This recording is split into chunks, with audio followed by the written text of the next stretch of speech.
قدرت نہ ہو تو معلوم یہ ہوا انسان کو گردن لگ گئی اونٹ کی، کیسا پیدا ہوگا؟ سوچیے آپ، قدرت ہے نا اس کی قدرت ہے انسان کو انسان کی گردن دے کر بھیج رہا ہے، اس کی قدرت ہے انسان کو انسان کا روپ دے کر بھیج رہا ہے، اس کی قدرت ہے کہ ہر انسان پیدا ہونے والا وہ بولنے پر قادر ہوتا ہے۔ آپ سوچیں گے گونگے بھی تو ہوتے، بہت کم گونگے ہوتے ہیں، یاد رکھیے یہ تو انسان کی غلطی ہوتی ہے، بچپن میں اپنے بچوں کو نہیں دیکھتا ہو، جس بچے کی سننے کی صلاحیت کم ہوتی ہے وہ بیچارہ گونگا بن جاتا ہے۔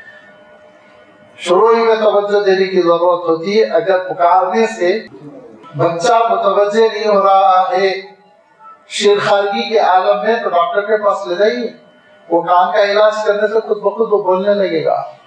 میں عرض کر رہا ہوں لیکن کہیں کہیں اللہ تعالیٰ بعض چیزیں چھین لیتا ہے صرف یہ بتانے کے لیے کہ یہ سمجھو کہ اللہ تعالیٰ نے تم کو پوری صحت و سلامتی کے ساتھ پیدا کیا، بغیر آنکھ کے پیدا کرتا تو دیکھو لاکھوں میں ایک مثال اللہ تعالیٰ دیتا ہے ایسی، اس میں کوئی شک نہیں، یہ بھی اس کی حکمت ہوتی ہے۔ اور جب وہ آنکھ لے لیتا ہے تو وہ ذہانت دیتا ہے کہ انسان ان کے سامنے حیران ہو جاتا ہے۔ چنانچہ ایک حافظ صاحب کو میں دیکھا، وہ 3 منزل دوڑتے ہوئے چڑھتے ہیں اور کسی بھی سیڑھی میں ان کا پیر لڑکھڑاتا نہیں، اتنی ان کی ذہانت ہے۔ سائز سیڑھی کا، نابینا حافظ صاحب ہے، ان کو سیڑھی کا سائز اور یہ 14 ہے، وہ 14 ہے، یہ 14 ہے، تو ایسے نا ہم پیچھے دیکھتے رہ جاتے ہیں۔ ہم نے یو پی میں حافظ صاحب کو دیکھا، آواز سن کے کہتے اچھا فلاں آگے، آواز سنتے السلام علیکم کہ اچھا راشد صاحب آگے۔ تو یہ اللہ تعالیٰ نے ان کو ایک چیز چھینی تو دوسری چیز عطا کی، وہ اللہ کی حکمت ہے، اس کو چھوڑ دیتے، میں اس میں نہیں جانا چاہتا ہوں۔ میں جو عرض کر رہا ہوں کہ اگر اللہ تعالیٰ قادر نہ ہوتا اور اس کی پیدائش کے عمل میں ڈسٹرب ہوتا، کسی کا ہاتھ لے کے انسان چلا آ رہا ہے، کسی کا منہ لے کے چلا رہا ہے، کوئی بغیر زبان کے دنیا میں پیدا ہو رہا ہے، اب دنیا میں گھوم رہا ہے، مجھے زبان لگاؤ، کیا اشر ہوتا سوچیے۔ لیکن اللہ تعالیٰ کی قدرت ہے کہ اللہ تعالیٰ نے یہ بولنے والی مخلوق پیدا کی، اللہ تعالیٰ نے اس مخلوق کو ذہانت دی۔ ہر مخلوق کی ذہانت وہ 10% ہے اور انسان کی ذہانت 100% ہے۔ یہ 10% اور 100% میں کیا فرق ہے کہ ہر مخلوق کی ذہانت صرف اللہ تعالیٰ نے اتنی دی کہ اس سے میری بھوک اور پیاس بجھ سکتی ہے۔ لہذا وہ غذا لیتا ہے اور وہ پانی لیتا ہے، زندگی کو سب کرتا ہے۔ لیکن اللہ تعالیٰ نے انسان کو جو ذہانت دی، جو کامل ذہانت ہے، اس ذہانت کی وجہ سے وہ یہ بھی فیصلہ کرتا ہے کہ جو چیز کھانے کی ہے وہ میں اس کا مالک ہوں کہ نہیں، جو چیز کھانے کی ہے وہ میرے لیے مناسب مقدار میں ہے کہ نہیں، جو چیز کھانے کی ہے اس کو میں اٹھا کر کل کے لیے رکھ سکتا ہوں یا نہیں۔ اور پھر وہ 2 چیزوں کی کمبینیشن سے، 2 فکر کی ملاوٹ سے ایک تیسری فکر پیدا کرتا ہے، تجربہ کرتا ہے، ترقی کرتا ہے۔ تو اللہ تعالیٰ کو اگر ہم حکیم مانتے ہیں، اور ہم ماننا بھی چاہیے، لازمی بات ہے، تو اللہ تعالیٰ کی حکمت کا تقاضا یہ ہے کہ انسان کو بیکار کے بھی پیدا کیا گیا، بیکار نہیں۔ افحسبتم انما خلقناکم عبثا، کیا تم نے سمجھا کہ ہم نے تم کو بیکار پیدا کیا؟ فتعالى اللہ الملک الحق، وہ حقیقی مالک بیکار کاموں سے بہت بلند ہے، نعوذ باللہ، بیکار کام کرتے ہوئے وہ نہیں بیٹھے گا۔ تم کو اللہ تعالیٰ نے ایک حقیقت کے ساتھ پیدا کیا ہے، اور سورہ یونس کی 4 آیت یہی کہتی ہے کہ اللہ کی قدرت ہے پوری کائنات اللہ تعالیٰ نے پیدا کی۔ اس کائنات کے پیدا کرنے کے بعد ارشاد فرمایا انہ یبدأ الخلق ثم یعیدہ لیجزی الذین آمنوا، تاکہ اللہ تعالیٰ بدلہ دے نیکوکاروں کو نیکیوں کا، بدکاروں کو بدی کا، اللہ تعالیٰ بدلہ دے، اس لیے اللہ تعالیٰ نے یہ نظام پیدا کیا۔ جب اللہ تعالیٰ نے یہ نظام پیدا کیا اور ایک مقصد کے ساتھ ہم کو دنیا میں بھیجا ہے کہ لِيَبْلُوَكُمْ أَيُّكُمْ أَحْسَنُ عَمَلًا، وہ آزما رہا ہے تم میں سے بہترین عمل کرنے والے کون ہیں۔ تو لازمی بات ہے یہ امتحان کا ہے۔ اب جب آغاز اس کے ہاتھ میں ہے، اعادہ اس کے ہاتھ میں ہے، انتہا اس کے ہاتھ میں ہے، تو بیچ کی زندگی لاپرواہی کے ساتھ گزارنے کے لیے وہ حکیم نہیں چھوڑے گا. اس حکیم نے حکمت والے, حکیم کے لفظ غلط فہمی میں نہ آ جائے, یونانی حکیم صاحب نہیں, حکیم مانے حکمت والا, دانائی والا, بہت جس کے کاموں میں منطق و حکمت ہو. تو میں عرض کر رہا تھا کہ اس حکیم اور دانا بینا مالک نے ہمارے لیے زندگی کا ایک طریقہ کار بھی رکھا ہے جو دین کہلاتا ہے, جو شریعت کہلاتی ہے. اس سسٹم کے ساتھ تم زندگی بسر کرو تو تمہاری زندگی کامیاب زندگی ہوگی. اگر تم اس نظام کے خلاف زندگی بسر کرو گے تو بہت گھاٹے کا سودا ہوگا. یہ گھاٹا دنیا میں بھی انسان کو دیکھنا پڑتا ہے اور یہ گھاٹا آخرت میں بھی انسان کو دیکھنا پڑتا ہے. ان الانسان لفی خسر. لہذا ارشاد فرمایا کہ اللہ تعالیٰ نے اپنی قدرت سے اس کائنات کی ابتدا فرمائی, تخلیق فرمائی, اور اللہ تعالیٰ نے اپنی حکمت سے ہر چیز با مقصد پیدا کیا. اس سے پہلے میں نے اشارہ کیا تھا کہ آپ کسی بھی چیز پر غور کیجئے, آپ جس چیز پر غور کرنا چاہتے ہیں, آپ چاول کے دانوں پر غور کیجئے, آپ گیہوں کے دانوں پر غور کیجئے کہ اللہ تعالیٰ نے ان کو بیکار نہیں پیدا کیا. گیہوں کے دانوں کو اگر زبان ہوتی تو وہ یہ کہتے کہ کتنی مصیبت ہے کہ ان کو دھوپ میں سکھایا جاتا ہے اور اس کے بعد گرنی میں ہم کو پیسا جاتا ہے, اور حضرت انسان اتنا ہی نہیں کرتے بلکہ پیسنے کے بعد ہم کو وہ چولہے پہ جلاتے ہیں اور پکاتے ہیں اور پھر روٹی بنا کر کھاتے ہیں. لیکن گیہوں اس کے لیے تیار ہے, آپ کی غذا بن رہا ہے, ڈیلی بن رہا ہے, وہ پوری مشقتیں جھیل رہا ہے. لیکن میں اور آپ کسی کے لیے ایسی مشقت جھیل رہے ہیں, کہیں جل رہے ہیں, تڑپ رہے ہیں, تو ہم کو بیکار کر دیکھیے. گیہوں بامقصد, سورج بامقصد, چاند بامقصد, یہاں تک کہ سانپ بامقصد. اسی کے زہر سے تو یہ بلڈ کو گاڑھا کیا جاتا ہے نا, ورنہ خون بہتا چلا جائے. سانپ کا تو زہر ہے, جس کا انجیکشن دیتے ہیں تو خون سوکھ جاتا ہے. سانپ کاٹنے سے انسان کیوں مرتا ہے؟ جسم میں خون سوکھ جاتا ہے, دل میں خون سوکھ جاتا ہے, مر جاتا ہے انسان. اسی کو کیمیکلز ملا کر سائنٹیفکلی تجربہ کر کر انجیکشن بنا دیا گیا. خون بہ رہا ہے, نہیں رک رہا ہے, وہی انجیکشن دے کے تو وہ بھی ہمارے کام آ رہا ہے, سانپ بھی کام آ رہا ہے. یہ تو ہم سمجھ رہے ہیں. لیکن ایک کسان سے ہماری بات ہوئی تو انہوں نے کہا نہیں صاحب, سانپ کی بہت اہمیت ہے. انہوں نے کہا اگر کھیت میں سانپ نہ ہو تو سارا کھیت چوہے کھا جاتے ہیں.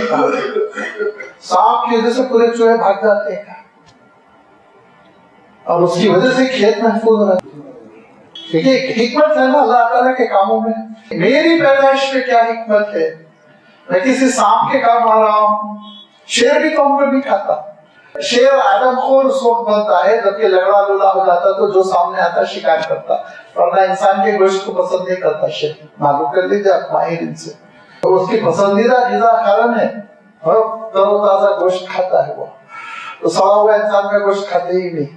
لہذا آپ کس کے کام آ رہے ہیں دنیا میں؟ ایک سوال, ایک بات آپ ایک گھنٹے کے لیے غور کیجیے.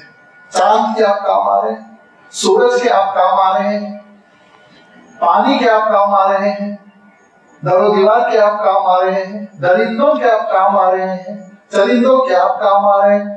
آپ جان لے رہے ہیں بکروں کی, گائے کی اپنے لیے, لیکن آپ کی جان سے کسی کو فائدہ ہو رہا ہے؟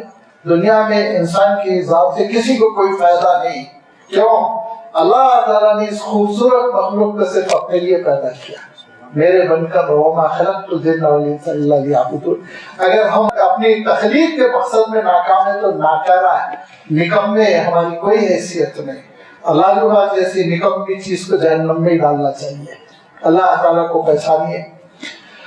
وما خلقت الجن والانس الا لیعبدون. حضرت عبداللہ ابن عباس رضی اللہ تعالیٰ عنہ جو تشریح کرتے ہیں نا, سب سے پہلے اپنے خدا کو پہچانو, کہتے ہیں لیعرفونی, مجھے پہچانو, پھر مجھ سے محبت کرو, پھر میری عبادت کرو. صرف اللہ کے لیے پیدا ہوئے ہیں, لہذا ہم اللہ کو پہچانیں, ہم اس کی عبادت کریں. تخلیق کا آغاز وہی فرمایا, جانا وہی ہے, لوٹ کر وہی حاضر ہونا ہے, اعادہ اسی کے ہاتھ میں ہے. اس کو فراموش کر کر زندگی بسر کرنے والا بہت کمزور ہوتا ہے, نکما ہوتا ہے. لہذا ہماری عملی زندگی پہ اثر پڑنا چاہیے کہ اللہ کے احکام کی روشنی میں ہم زندگی بسر کریں, اللہ تعالیٰ کی مرضی کے مطابق زندگی بسر کریں, تاکہ آخرت میں ہم اللہ تعالیٰ کے انعامات سے سرفراز ہو سکے. وآخر دعوانا الحمدللہ رب العالمین.